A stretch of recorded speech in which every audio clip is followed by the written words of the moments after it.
How in earth a person like this turns into this? Why in earth I have 3 different careers behind me and still I feel that I'm not ready? Like I always need to be building something new. And honestly, why does the future of the work scare me so much that I end up living like this?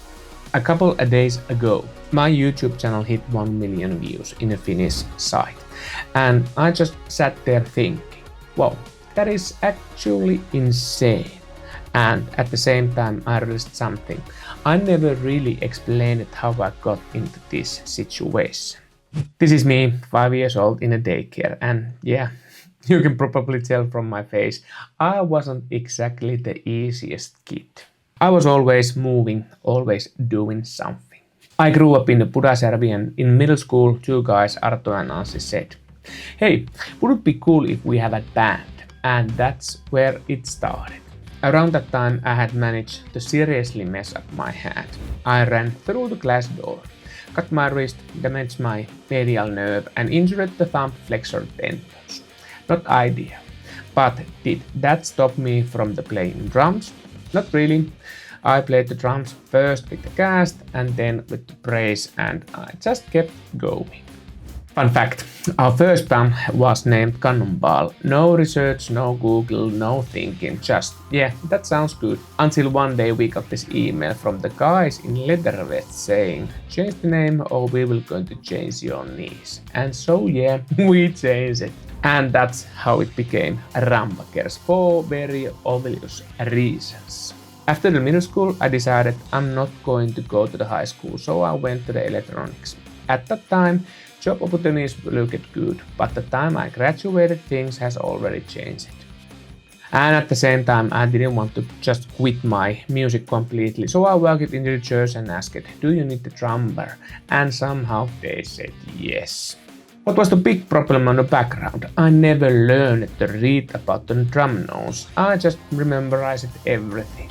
On one Christmas we had to learn 4 hours of the music, and after a few years I decided that that's enough. These are my sisters, and growing up I kept hearing stories about the military and international missions, and it started really to interest me. At the call-up there was 2 people there, my old school principal and my best friend's father.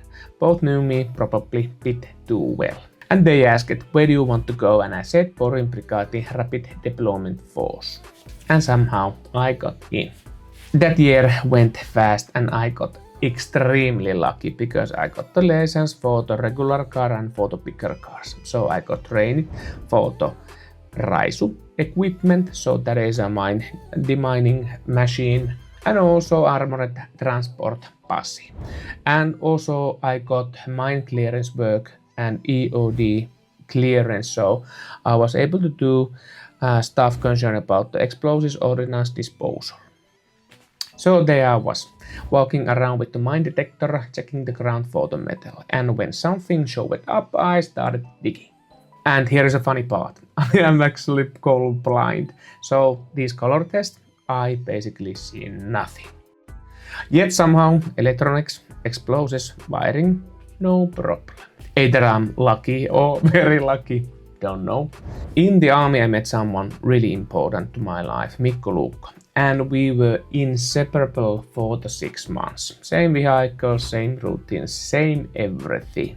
When I left the army, I honestly thought that I will probably never see him again, and that was my thought, and it hurt more than I expected. After the army, I started engineering studies at the Oulu, and very quickly I realized something. That's not going to work for me at all. My math background wasn't strong enough. I was completely lost, so I quit that. And after that I went for the construction jobs instead. Then one summer I got a call from the defensive forces. Mikko has been already asked to go to Bosnia and they needed a partner. Me. And of course I said yes. We ended up in Tuzla working in EOD, handling explosives and making them safe. Sometimes the local police would call us and after confiscating weapons we had to deal with them, including things like this naval mine in middle of the land. Which makes you think someone really went through a lot of effort to bring that over there. Then came another call, Lebanon. I asked Mikko, have you ever been there? And he said, no. Want to go? Probably yes. And that's the reason why we went over there. We packed our gear, we flew back and forth, and suddenly we were at the UNIFIL 2. Living in a tent first, building the base from the scratch. Clearing land, working with the heavy vehicles and driving 13-ton machines on the terrain, what was a bit more different than Finland. And sometimes, honestly, a bit scary. That time gave me the space to think what I actually want to do in my life. When I come back, I felt something has ended. A full chapter. Then came Rovaniemi, and let's just say those years were fun, loud, messy, and memorable. We partied, we completed, we won the student events 3 years in a row. And yeah, we made some sort of name from ourselves. And during that time I got also news. Mikko has taken his own life, and I heard about it after the few news. After graduating, I applied everywhere, and I ended up in Kotka working as a physiotherapist, helping people with the pain and learning the job. And at the same time, I got back into the refereeing football mostly because I didn't know people that much in Kotka. Then I got the chance to work in occupational healthcare, and then just something clicked. It felt right, so I applied to Oulu, and eventually I got in. But there is still one thing. For some reason I always had this fear that I might lose my job, even as a self-employed worker. So I kept studying a lot. OMT training, courses, teaching, always something. Because in today's world, one thing feels clear. One skill is not enough. Right now I'm working in multiple places, clinically, online, teaching, and one area especially stands out in my profession, jaw-related problems. For some reason, that became my thing. Fun fact, if you don't something, learn it and then start teaching it. So that is what I did.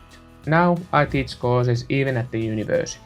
Because in the moment you stop learning, you start thinking that you know everything, and that is the most dangerous thing what you can do for yourself. Life in Oulu is actually pretty good right now. The work takes me to the interesting places, even higher places, and I don't truly love those. During my OMTs, I met my future training partners, and yeah, it helps to have the people who are better than you. So, why this video? I posted my first YouTuber video in 2021, and it was terrible. But how it works? You have to be tolerating discomfort all the time. Because if you wait until you are ready, you won't going to never start.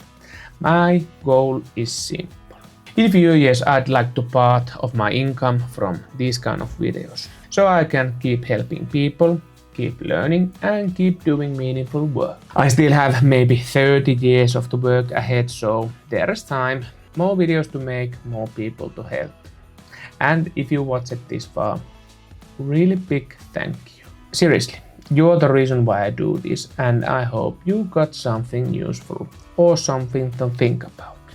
Big thanks to you.